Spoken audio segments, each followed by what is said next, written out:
kitab ini saya bagi dua pembahasan. Pembahasan pertama tentang masalah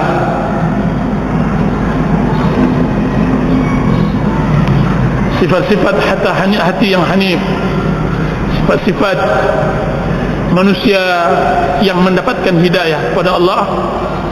Dan yang kedua, mencari agama yang benar. Mudah-mudahan cukup waktu bagi kita untuk menyelesaikannya.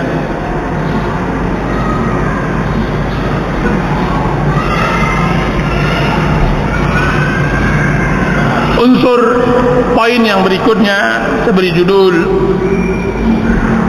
kembalilah kepada Allah dan bertaubatlah. Kembalilah kepada Allah dan bertaubatlah. Dan maaf, mungkin judulnya juga belum ada di sini, atau saya bentukkan dengan judul lain, karena ini adalah kajian yang nanti insyaallah bedah buku. Sekarang sedang bedah buku, tapi insyaallah dalam bentuk motivasi dan semacamnya.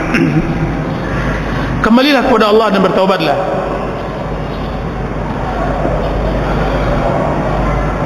Para ikhwan dan akhwat yang dirahmati oleh Allah Subhanahu wa taala, semua manusia ingin bahagia. Semua manusia ingin bahagia. Orang-orang yang letih mencari dunia ingin bahagia. Orang-orang yang menyangka bahwa bahagia ada di kedudukan, maka mereka berletih kepadanya, ingin bahagia.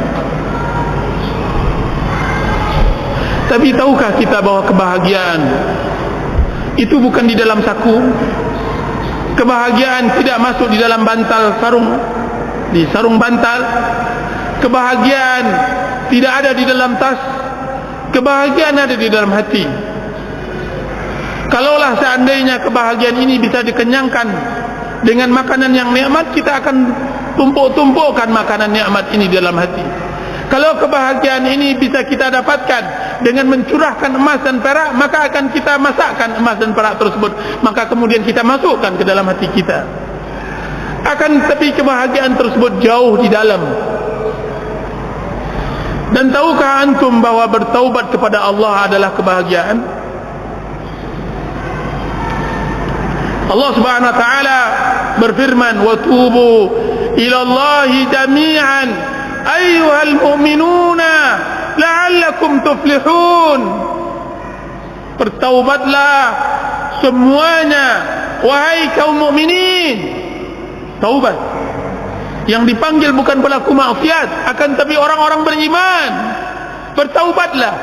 Untuk apa kami bertaubat ya Allah? Untuk apa?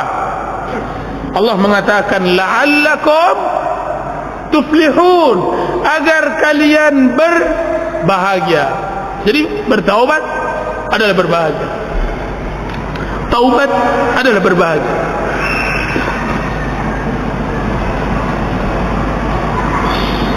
Ketika saya berada di Multazam, sulusul akhir, di pertiga akhir Ramadan, di pertiga akhir malam, setelah saya tawaf, saya hendak bermunajat kepada Allah Azza wa Jalla di daerah yang, di tempat yang sangat mustajab, di rumah Allah, di Baitullah. Kemudian awalnya biasa saja, doa yang saya panjatkan biasa saja. Tiba-tiba datang seseorang yang berdoa kepada Allah seperti seorang ibu kehilangan anaknya di masa gempa atau di musim tsunami. Menangis terseduh-seduh. Tidak saya sangka kiranya tangisnya tersebut terimbas kepada saya. Terimbas pula. Maka saya rasakan nikmatnya hidup. Bertaubat kepada Allah Azza wa Jalla kena tangis orang yang suka. Tangis. Antum sangka tidak ada orang yang mendoakan keadaan kaum muslimin? Subhanallah, saya dengar di telinga saya seseorang yang di sebelah saya tersebut mendoakan keadaan kaum muslimin. Ya Allah, unsur kaum muslimin di Palestina, di Irak, di mana-mana. Dia berdoa dengan khusyuknya. Bertaubat kepada Allah nikmat, taubat kepada Allah bahagia. Air mata yang keluar akan memberikan kebahagiaan, kelapangan hidup. Ada sebagian sekarang sebagian metode untuk menghilangkan stres adalah dengan menangis. Akan tapi itu buanglah, kita tidak perlu dengan itu. Yang kita inginkan adalah kebahagiaan yang telah diaturkan oleh Rasulullah SAW sesuai dengan din. Bertaubatlah kepada Allah Subhanahu Wa Taala sebelum datang masa-masa terlambat taubat.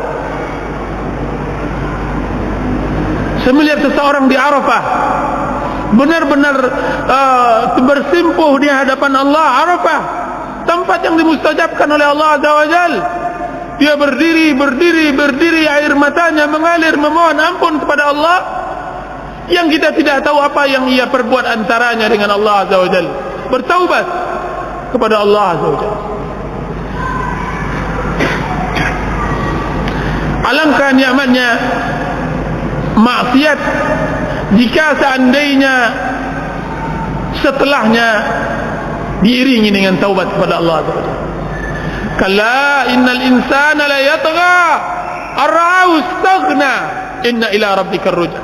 Ketahuilah demi Allah, tidak sama sekali manusia benar-benar melampaui batas ketika dia melihat dirinya merasa cukup, ketika dia berada puncak-puncak kesombongannya, tiba-tiba dia kembali kepada Allah. Inna ila rabbika ar-ruj'a. Sesungguhnya kepada Rabbnya lah dia kembali. Dia bersimpuh seperti seorang hamba yang berusaha menjadi majikan, kemudian dia luluh di hadapan majikan. Zat al-Qahhar, al-Khaliq, ar-Razzaq. Setelah itu dia ditangkap oleh pengawal majikan tersebut, ditendang, kemudian diikat, dibelenggu, kemudian disujudkan kepada majikannya. Kemudian dia mengatakan, ampunkan diriku ya majikan, ya Allah, dari semua dosa-dosa. Aku Fir'aun, cuma Fir'aun lebih berani dari diriku.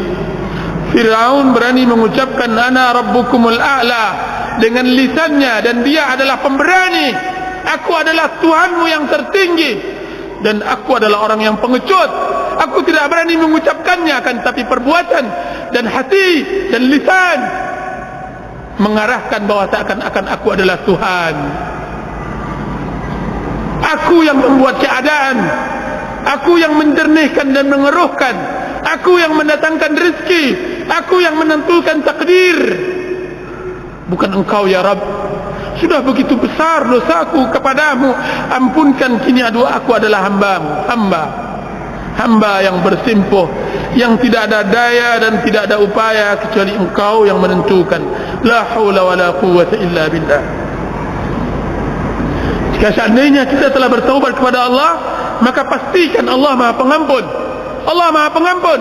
Nabi ibadi anni anal ghafurur rahim.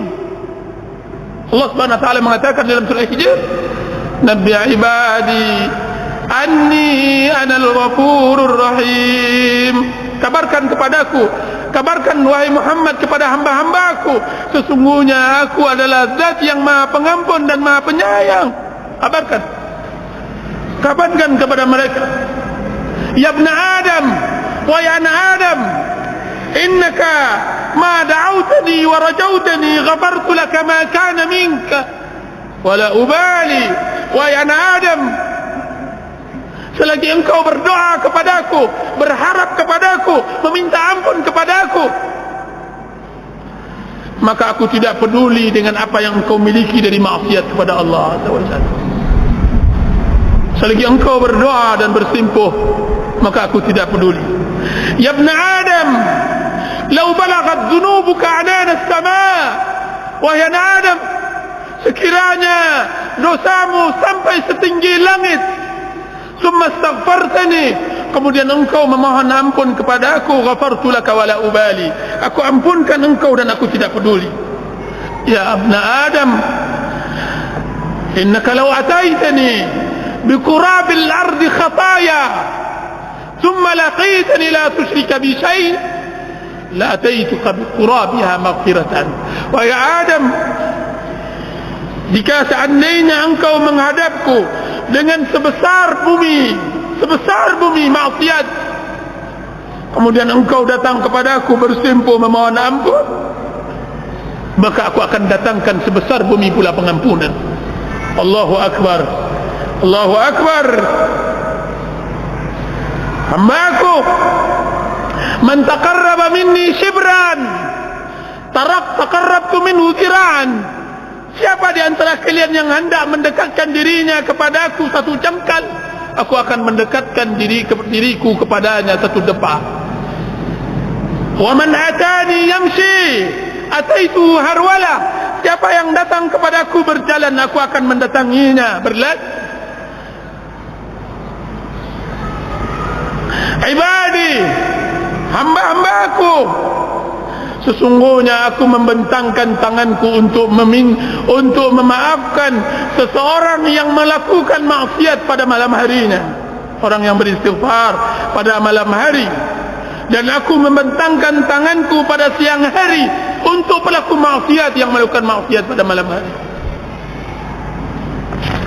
Allahu Akbar.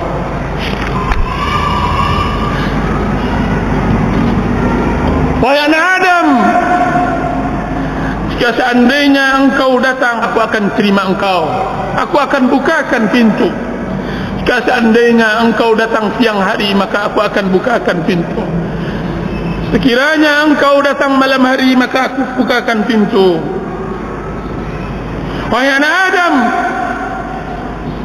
barang siapa yang menghadap kepada aku, maka aku menyambutnya dari kejauhan. Barang siapa yang memanggilku, maka aku akan menyebutnya di dalam kedekatan. Barang siapa yang meninggalkan sesuatu untukku, maka aku akan memberinya pemberian. Barang siapa yang mengharapkan ridhaku,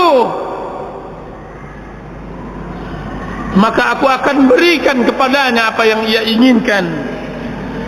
Hambaku, pelaku zikir, dia adalah orang-orang majlisku. Pelaku syukur, dialah orang-orang yang aku tambahkan.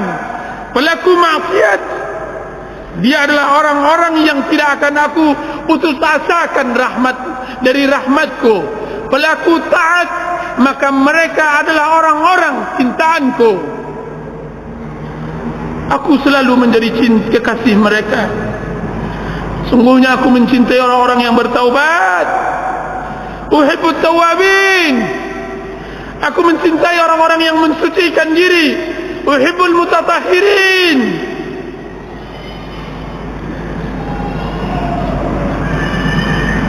Jika seandainya mereka bertaubat, jika seandainya mereka tidak bertaubat, maka aku adalah tabib mereka.